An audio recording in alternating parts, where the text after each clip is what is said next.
Knicks Deli Edition. Right, right.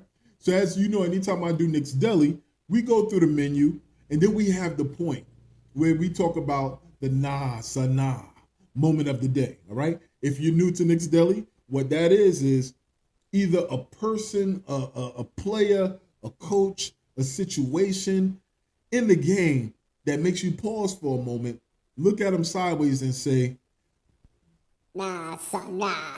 you wildin'. All right. So for me, the nah son nah moment, you wildin' moment of the day started before the game. Okay? That distinction goes to Knicks Twitter and Grizzlies Twitter. Okay? Nah, son, nah. Y'all are wildin'. All right? It started before the game. Actually, it started last week with the Memphis Grizzlies after we wrapped up our season. They couldn't even wait for the sweat to dry on our brow before they wanted to post on their social media talking about see you next week. All right? Listen, see you next week. Okay? And then you could tell they were already searching for motivation. I don't care what anybody says. I'm going to say this, and this is going to be part of my parting thoughts, but it's part of my current thoughts. Okay? New York is in the crosshairs of everybody in the league. Don't let national media try to convince you that we don't matter. All right? If we didn't matter, then the eyes wouldn't be on us. John Morant, I'm going to play this clip for you right now. All right? John Morant in his post-game interview. Check this out. Honestly, to start this game, I was already ready to go because I seen some stuff that had me pumped to go. So shout out to the Knicks social media team. All right. That's enough. John Morant is talking about thank you to Knicks Twitter for the motivation. All right? That made me go back onto @Knicks Twitter just to see what it was that they were posting. And the only thing that I could find that would be considered inflammatory was the Knicks Twitter posted our record at the end of the pro season and some of the stats, and they had a photo of RJ. And then they had the Memphis Grizzlies record at the end of preseason, and then they had a photo of Ja. All right? And Ja looked at that and he took that and he used that as motivation to come out and to have do what it is that he does. Okay? But my biggest thing is, first and foremost, y'all fired shots first. We were still in the locker room and we ducking bullets. Okay? But secondly, you need that for motivation? You need that for motivation? That's crazy. And then they're going to post this little meme at the end of the game, which, listen, rightfully so, because had we won that game, we would have been obnoxious. But it goes to show you, no matter how much success they're having, no matter how much promise they show as a team, and that team is great. It got great pieces.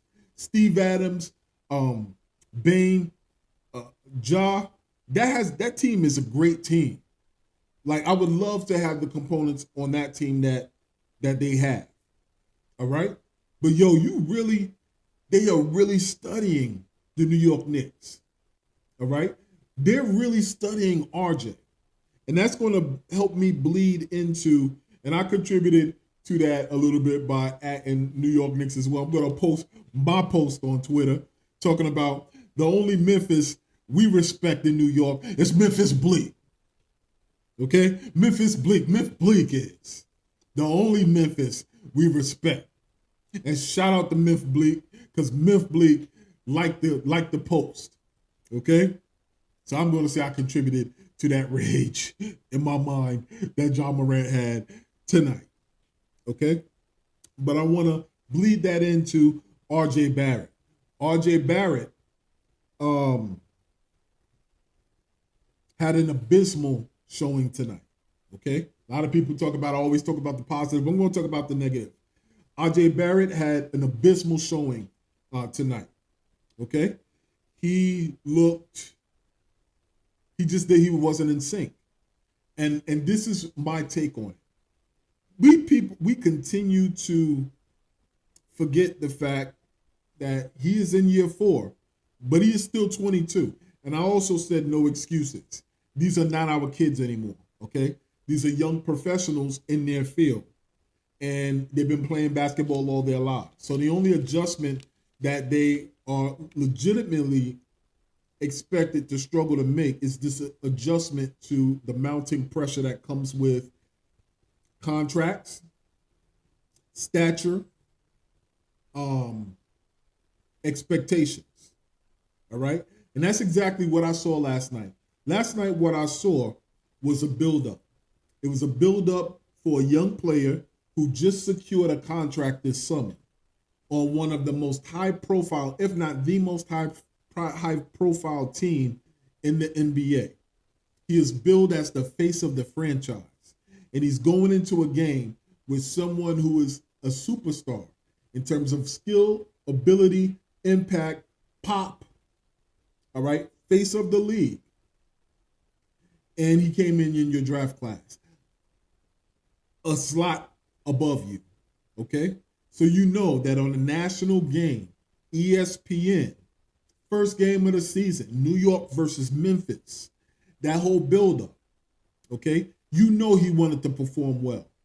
There was a couple of points, maybe in the third quarter, where he got the ball. He wasn't looking for nobody. He tried to bully Barrett, and he missed at the rim. You could tell he wanted to just stop. I need to stop this.